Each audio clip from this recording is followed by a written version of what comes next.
चलिए दोस्तों, अब स्टार्ट करते हैं unit number 11, that is alcohol, phenol and ethers.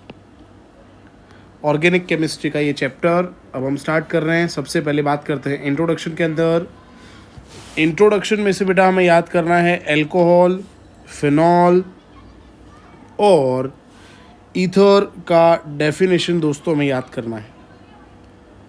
Alcohol का मतलब when hydroxyl group is directly connected to a sp3 hybridized carbon. Again I repeat, when OH group is directly connected to sp3 hybridized carbon, this functional group is known as alcohol. Whereas hydroxyl group, when this hydroxyl group is directly attached to aromatic ring, so for example benzene ring, this structure are called phenol. ना यहाँ पे कोई और substituent तो हो ही सकता है, but basically benzene के ऊपर OH होना चाहिए, तो वो फिनॉल हो गया। तो ये हो गए अल्कोहल और फिनॉल के डेफिनेशन। कहाँ यूज़ होते हैं वो भी दोस्तों हमें याद रखना है, तो ये मैंने यहाँ पे हाईलाइट कर दिया है। इंट्रोडक्शन से इतना हम याद करेंगे बेटा। Alcohol that is ROH and phenol that is C6H5OH। अगर इसमें से हम H को रिप्लेस करेंगे और यहाँ पे अगर लिखेंगे H को रिप्लेस करने के बाद अगर हम यहाँ पे लिखेंगे by replacing H, if will write R, तो यहाँ पे ROR या C6H5OR ये ग्रुप हो जाएगा बेटा ईथर। तो ईथर का बेटा ये डेफिनेशन हमें याद करना है। तो अल्कोहल का डेफिनेशन, फिनॉल का डेफिनेशन, उसके यूजेस और ईथर का डेफिनेशन जो है वो हमें याद रखना है। ईथर एनेस्थेटिक्स में दोस्तों यूज़ होता है। पहले एनेस्थेटिक्स में क्लोरोफॉर्म यूज़ होता था, बट अब ईथर यूज़ होता है, तो इतना हम याद रखेंगे। Now 11.1 classification. सबसे पहले दोस्तों classification of alcohol according to number of OH group. अगर स्ट्रक्चर में एक OH होगा तो मोनोहाइड्रिक अल्कोहल, 2 OH होंगे डाइहाइड्रिक अल्कोहल, 3 OH होंगे ट्राइहाइड्रिक अल्कोहल।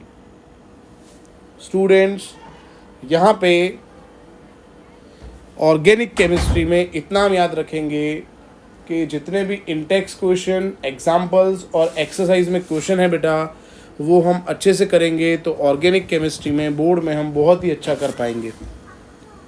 तो मैं फिर से रिपीट करता हूँ, अगर हम स्ट्रक्चर के बारे में अगर हम बात करें तो स्ट्रक्चर के अंदर हमें जितने भी टेबल दिए हैं चैप्टर के अंदर, जितने भी टेबल दिए हैं चैप्टर के अंदर, वो अगर हम याद करेंगे, उतना नॉमेनक्लेचर हम याद करेंगे तो भी काम हो जाएगा, है ना बेटा। तो ये बात याद रखनी है ऑर्गेनिक में अच्छा स्कोर करने के लिए। इंटेक्स क्वेश्चन, एग्जाम्पल्स और एक्सरसाइज जो है वो बेटा एक भी क्वेश्चन एक्सरसाइज का हमें मिस नहीं करना है। और नॉमेनक्लेचर के लिए जितने टेबल दिए हैं उतने भी अगर एटलीस्ट हम कर लें तो और ज़्यादा कुछ एक्स्ट्रा एफर्ट्स ऑर्गेनिक केमिस्ट्री में लगाने की ज़रूरत नहीं है। चलो, तो सबसे पहले मैंने आपको बता दिया ये क्लासिफिकेशन है मोनोहाइड्रिक, डाइहाइड्रिक, ट्राइहाइड्रिक। उसके बाद OH group containing carbon sp3 hybridise होगा, तो उसमें बेटा यहाँ पे 3 क्लासिफिकेशन है। सबसे पहला प्राइमरी, सेकेंडरी, टर्शरी, एलाइल और बेंजाइल। ये क्लासिफिकेशन हम याद करेंगे, बहुत ही सिंपल है ये। OH जिस कार्बन के साथ अटैच है, अगर वो एक आर्क के साथ अटैच होगा तो प्राइमरी। OH जिस कार्बन के साथ अटैच है, अगर वो 2 आर्क के साथ अटैच होगा तो सेकेंडरी। और 3 आर होंगे बेटा तो ये हो जाएगा टर्शरी। एलाइल याद करना है, इसमें भी 1 डिग्री, 2 डिग्री, 3 डिग्री। बेंजाइल का मतलब बेंजीन, कार्बन और उसके साथ OH होना ज़रूरी है। बेंजीन, कार्बन, फिर OH, बेंजीन, कार्बन, फिर OH, बेंजीन, कार्बन, फिर OH, तो ये बेंजाइलिक हो गया। Clear students. चलो नेक्स्ट, अगर OH जिस कार्बन से कनेक्टेड है वो कार्बन sp2 हाइब्रिडाइज्ड होगा, तो इसमें एक क्लासिफिकेशन होगा विनाइल अल्कोहल। इतना जो स्ट्रक्चर है बेटा इसको विनाइल बोलते हैं। तो ये क्लासिफिकेशन के बारे में बात होगी, है ना। फिनॉल मैंने आपको भी बताया, बेंजीन से डायरेक्ट OH अटैच होगा तो वो स्ट्रक्चर फिनॉल हो जाएगा। उसके बाद जो सब्स्टिट्यूएंट्स हैं उसके अकॉर्डिंग फिर उसका नॉमेनक्लेचर हो सकता है। अच्छा, ईथर का सिंबल है बेटा ROR। अगर दोनों R के अंदर नंबर ऑफ कार्बन सेम है तो सिंपल और सिमेट्रिकल, और डिफरेंट नंबर ऑफ कार्बन है तो मिक्स्ड और अनसिमेट्रिकल। ये हमें भूलना बेटा नहीं है। Clear students. चलिए, इंटेक्स क्वेश्चन जैसे मैंने आपको बताया, मैं नहीं बताऊंगा ये IMP है या नहीं है। सब इंटेक्स क्वेश्चंस आपको ऑर्गेनिक केमिस्ट्री के लिए करने ही पड़ेंगे, क्योंकि ऑर्गेनिक केमिस्ट्री के यहाँ पे क्वेश्चन पेपर में जो क्वेश्चंस होते हैं वो लॉजिकल होते हैं। Direct bread and butter simple नहीं होगा बेटा कि एक्सप्लेन दिस, है ना, डिस्क्राइब दिस, ऐसा नहीं होगा। मैक्सिमम क्वेश्चन 90% ऑर्गेनिक केमिस्ट्री से क्वेश्चंस लॉजिकल होंगे। तो उसके लिए आपने इंडेक्स क्वेश्चन, एक्सरसाइज क्वेश्चन करे होंगे तो आप बहुत ही अच्छा कर पाओगे बेटा पेपर के अंदर। जैसे मैंने आपको नॉमेनक्लेचर में बताया, नॉमेनक्लेचर में टेबल कर लोगे बेटा तो मोर देन इनफ है। टेबल में जितने भी बेटा स्ट्रक्चर्स हैं उन सब के कॉमन नेम और IUPAC नेम अगर आप अच्छे से याद कर लोगे तो और कोई एक्स्ट्रा नेम्स करने की ज़रूरत बिल्कुल भी नहीं है।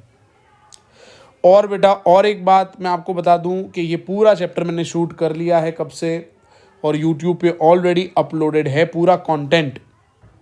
इफ़ यू वांट सी, अगर आपको देखना है तो मैं इस वीडियो के डिस्क्रिप्शन में लिंक के अंदर मैं यहाँ पे आपको प्रोवाइड कर दूंगा, ठीक है। डिस्क्रिप्शन में लिंक प्रोवाइड कर दूंगा पूरे प्लेलिस्ट की, और इसका एक्सरसाइज सोल्यूशन भी मैंने एक एक क्वेश्चन सॉल्व करके वीडियो बनाया हुआ है। वो प्लेलिस्ट का लिंक भी यहाँ पे मैं अटैच कर दूंगा, आप डिस्क्रिप्शन इसका ज़रूर से चेक करें अगर आपको रेफर करना है तो। चलिए, स्ट्रक्चर अगेन जैसे मैंने बताया जितने भी हैं वो मिस नहीं करने हमें। फिनॉल, ये सब नाम दोस्तों याद करेंगे। फिनॉल का दूसरा एक नाम है जो याद करेंगे, कार्बोलिक एसिड। कार्बोलिक एसिड, चलिए ये सब भी याद करने हैं। जितने स्ट्रक्चर बुक में हैं वो तो हम बिल्कुल भी मिस नहीं कर सकते, तो ये तो याद करने। ईथर में अगेन जैसे मैंने आपको बताया टेबल करेंगे हम तो इनफ है, ठीक है। इनफैक्ट ये इस साल पूछा गया था गुडसेट के एग्ज़ाम में, मतलब इस साल मतलब अभी जो एग्ज़ाम हुई, लास्ट ईयर जो एग्ज़ाम हुई, अभी तो गुडसेट होना बाकी है। ये क्वेश्चन गुडसेट में पूछा गया था। गुजरात बोर्ड में भी अगर नॉमेनक्लेचर पूछना है तो टेबल से ही होता है ना। चलिए आगे बढ़ते हैं बेटा। अगेन एग्जाम्पल मैं आपको नहीं बोलूँगा, IMP हमें करना ही है। इंटेक्स क्वेश्चन जितने भी हैं बेटा सब अटेंड करने हैं। Now talking about structure. Structure में बेटा MCQ के लिए बॉन्ड लेंथ और बॉन्ड एंगल जितने भी हैं वो मिस नहीं करेंगे हम। बॉन्ड लेंथ और बॉन्ड एंगल हम याद कर लेंगे, बट अगेन फॉर MCQ इसको थियरी में कभी नहीं पूछ सकते। क्लियर बेटा। चलो now next, preparation of alcohol में सबसे पहला ऐसा एग्जाम में लिखा हो सकता है, सबसे पहला 3 मार्क्स में ये थियरी बोर्ड में पूछ सकते हैं। मोस्ट टाइम भी थियरी इस चैप्टर का। मैं आपको बेटा एक बात याद करा दूं, अभी तक मैंने आपको कोई भी IMP थियरी इस चैप्टर से नहीं बताया। ये सबसे पहला थियरी है इस चैप्टर का, एसिड कैटलाइज्ड हाइड्रेशन रिएक्शन, है ना। और पूरे ऑर्गेनिक केमिस्ट्री में बेटा, अगेन रिपीट करता हूं, पूरे ऑर्गेनिक केमिस्ट्री में 2 ही रिएक्शन के मैकेनिज्म याद करने हैं, और दोनों मैकेनिज्म इसी चैप्टर में है। एक पहला ये है एसिड कैटलाइज्ड हाइड्रेशन। तो ये अगर पूछेंगे आपको तो यहाँ से स्टार्ट करोगे आप, यहाँ तक आपको बेटा लिखना है। क्लियर बेटा, देख लो यहाँ तक लिखना है आपको। Clear students. ऑर्गेनिक केमिस्ट्री में एरो के मार्क्स होते हैं, एरो गलत हो जाएगा, हाफ मार्क्स कट हो जाएगा। एक आपकी मिस्टेक जो है, एक मिस्टेक उसका 0.5 मार्क्स जो है वो कट हो जाता है, याद रखना। तो हमें लगता है हमने सब लिखा है, बट छोटी छोटी आपने 4 गलतियां कर दी तो 3 में से 1 ही मार्क आएगा उस थियरी में, है ना बेटा। ऑर्गेनिक केमिस्ट्री में थोड़ा सटीक रहना बहुत ज़रूरी है। हाइड्रोबोरेशन ऑक्सीडेशन हम नहीं याद करेंगे थियरी पॉइंट ऑफ व्यू, ये MCQs में ही पूछेंगे। कार्बोनाइल कंपाउंड से अल्कोहल का प्रिपरेशन मोस्ट टाइम भी थियरी है बेटा। ऑर्गेनिक केमिस्ट्री में दूसरी एक बात मैं आपको बता दूं, ये डिट टू डिट स्टेटमेंट जो है वो लिखे हुए चाहिए, कॉपी पेस्ट। आप अपनी फीलिंग्स बेटा यहाँ पे शेयर नहीं कर सकते हो बेटा, वो आपकी जो फीलिंग्स है किसी और के लिए बाकी रखो बेटा फ्यूचर में। अभी आप पेपर के अंदर अपनी फीलिंग्स एक्सप्रेस मत करना बेटा, है ना। अभी केमिस्ट्री में सटीक लैंग्वेज, जितनी परफेक्ट लैंग्वेज लिखोगे एनसीईआरटी की, उतने मार्क्स बेटा ज़्यादा मिलेंगे। आपकी फीलिंग्स थोड़ी सेव करके रखें फ्यूचर के लिए बेटा। कॉलेज में जाना है, अलग अलग गार्डन में आप जैसे ही एंटर होगे तो आपको समझ रहे हो ना आप, मतलब ज़्यादा और कुछ बोलना नहीं चाहता, आप समझ गए होंगे। आगे बढ़ते हैं बेटा। अगेन मोस्ट टाइम भी थियरी है बेटा, ये तीसरा थियरी इस चैप्टर का। तीसरा थियरी ग्रिग्नार्ड रिएजेंट जो है पूरा करना है, मोस्ट टाइम भी थियरी। एग्जाम्पल मैं बोलूँगा ही नहीं, मैंने आगे पहले ही एक कॉमन जनरल स्टेटमेंट दे दिया। एग्जाम्पल, इंटेक्स क्वेश्चन, एक्सरसाइज छोड़ ही नहीं सकते हम, वी कांट अफोर्ड। फिनॉल का प्रिपरेशन, पहला ये जो मेथड है बेटा इसको बोलते हैं डाउ method. This method is called डाउ मेथड। देखो बड़ा सिंपल है, ऑर्गेनिक केमिस्ट्री में रिएक्शन में पूरी बातें भी लिखी नहीं है। जनरली यहाँ पे 2 NaOH यूज़ होते हैं बेटा, एक Na एक Cl को लेके बेटा भाग गया, एक OH एक H को लेके बेटा भाग गया। अब कोई किसी को लेके भागे तो हम क्या करें बेटा, ये ONa को बेंजीन के ऊपर अटैच कर दो बेटा। ये Na बेटा उसकी मर्जी Cl को लेके भाग गया बेटा, O के साथ H अटैच हो गया बेटा, बन गया फिनॉल, पार्टी करो बेटा। तो ये डाउन प्रोसेस है ना। चलो टेम्परेचर प्रेशर याद रखेंगे। दूसरा मेथड भी इम्पॉर्टेंट है, फ्रॉम बेंजीन सल्फोनिक एसिड। तीसरा मेथड भी प्रिपेयर करेंगे थ्योरी के लिए, डायजोनियम सॉल्ट। पहले BDC बनाएंगे एनिलीन से, फिर फिनॉल बनाएंगे। क्यूमिन मेथड मोस्ट टाइम भी थियरी इस चैप्टर का, मिस नहीं कर सकते बेटा ये हम। इंटेक्स क्वेश्चन समझ रहे हो आप, सब करने हैं। PP physical property for MCQs। Again अगर कोई कॉन्सेप्ट नहीं पता है, मैं यहाँ पे डिस्क्रिप्शन आप चेक करें, मैं लिंक भेज रहा हूँ, है ना, आप चेक कर लेना, पढ़ लेना एक बार। ऐसे MCQ पूछ सकते हैं फिजिकल प्रॉपर्टी से। केमिकल रिएक्शन में ये दोनों जो रिएक्शन लिखे हैं MCQs में पूछ सकते हैं, याद रखें। Acidity of alcohol phenol MCQ, acidity of alcohol का order MCQ, acidity of phenol MCQ, पूरा पेज। नेक्स्ट पेज, ये पेज भी MCQ। कैसे MCQ पूछ सकते हैं, एग्जाम्पल नंबर 11.4 आप रेफर करो तो पूरा फिजिकल प्रॉपर्टी के अंदर और केमिकल प्रॉपर्टी के अंदर अभी तक MCQs ही पूछ सकते हैं। स्टरीफिकेशन मोस्ट टाइम भी थियरी है, 2 मार्क्स 3 मार्क्स में पूछ सकते हैं। तो रिएक्शन जो मैंने टिक करे हैं मिस नहीं करने आपको। और ये डिस्क्रिप्शन जितना हो सके उतना सटीक तरीके से डिस्क्रिप्शन लिखें, मोस्ट टाइम भी थियरी। एग्जाम में पूछ सकते हैं एल्कोहल का detection test, that is called Lucas test, तो ये लिखना है आपको। क्लियर बेटा। अब मैंने आपको बताया था ना अभी कि ऑर्गेनिक केमिस्ट्री में 2 ही रिएक्शन में मैकेनिज्म है, तो ये दूसरा रिएक्शन है डिहाइड्रेशन। इसमें रिएक्शन भी है और मैकेनिज्म भी है बेटा। देखो मैकेनिज्म ये पूरा लिखना पड़ेगा यहाँ तक, मोस्ट टाइम भी, मोस्ट टाइम पी इस चैप्टर से, dehydration of alcohol to prepare alkene. चलो बेटा, ऑक्सीडेशन याद करेंगे हम ये फॉर MCQs, तो ये सब रिएक्शन आप याद कर लेना। पढ़ना है तो अगेन मैं लिंक मैंने भेजी है डिस्क्रिप्शन में, देख लो आप। मोस्ट टाइम भी थियरी, नाइट्रेशन यहाँ तक लिखना है। ब्रोमिनेशन यहाँ से लिखना स्टार्ट करना है यहाँ तक, एग्जाम्पल मिस नहीं करना। कॉल्बेज रिएक्शन मोस्ट टाइम भी थियरी, VIP थियरी, VIP बेटा मिस नहीं कर सकते। रिमर डिमान VIP थियरी बेटा मिस नहीं कर सकते। ये रिएक्शन जो है MCQs के लिए। Oxidation MCQs। इंटेक्स क्वेश्चन जो है करना ही है, एक भी मिस नहीं करना। ये पूरा page methanol ethanol preparation industrial use MCQs। Next, dehydration of alcohol, most IMP theory, ये सब लिखना है आपको, ठीक है। Williamson synthesis, most IMP theory,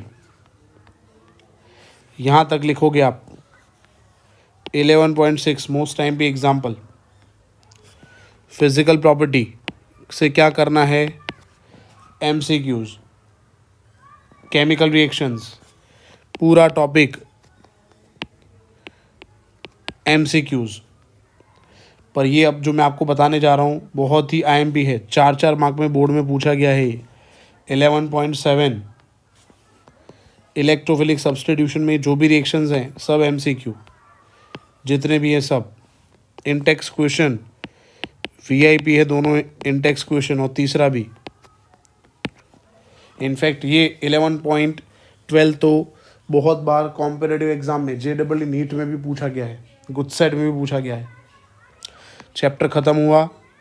exercise में से आपको मैं IMP नहीं बता सकता, मैंने बोला है ऑर्गेनिक केमिस्ट्री में स्पेशली चैप्टर नंबर 10, 11, 12 और 13, ये सब चैप्टर्स के अंदर Intex question, example and exercise he decide, अच्छे से अगर आपने प्रिपेयर करी है तो यही डिसाइड करेंगे आपके कितने मार्क्स आएंगे ऑर्गेनिक केमिस्ट्री में। ये 4 चैप्टर में खास मिस मत करो, और चारों चैप्टर के वीडियो लेक्चर भी हैं और एक्सरसाइज भी पूरी अपलोडेड है यूट्यूब पे, तो आपको हेल्प हो जाएगी। दोस्तों इतनी मेहनत कर रहा हूँ मैं आपके लिए, प्लीज़ हमारे चैनल को सपोर्ट करें। जितने भी आपके आईडी हैं सबसे चैनल को सब्सक्राइब करें। हमारे चैनल पे अगर आप नए हो, चैनल को प्लीज़ सब्सक्राइब करें और मैक्सिमम ट्राई करें आपके फ्रेंड्स तक ये वीडियो पहुँचे ताकि वो भी अच्छा स्कोर कर पाएँ केमिस्ट्री में। JS_CHEM इंस्टाग्राम पे आप मुझे फॉलो कर सकते हो। यूट्यूब पे मेरा दूसरा एक व्लॉग का चैनल है जय सुथार व्लॉग्स, उसको आप सब्सक्राइब कर लो। लाइफ लेसन्स में डालता रहता हूँ इंस्टा पे और मेरे व्लॉग के चैनल पे, तो आप मुझे फॉलो कर सकते हो और लाइफ टाइम हम बॉन्ड बना सकते हैं एक दूसरे के साथ। क्लियर बेटा? तो पढ़ते रहो, मैं आपके साथ हूँ। Keep learning. God bless you. Take care. Thank you.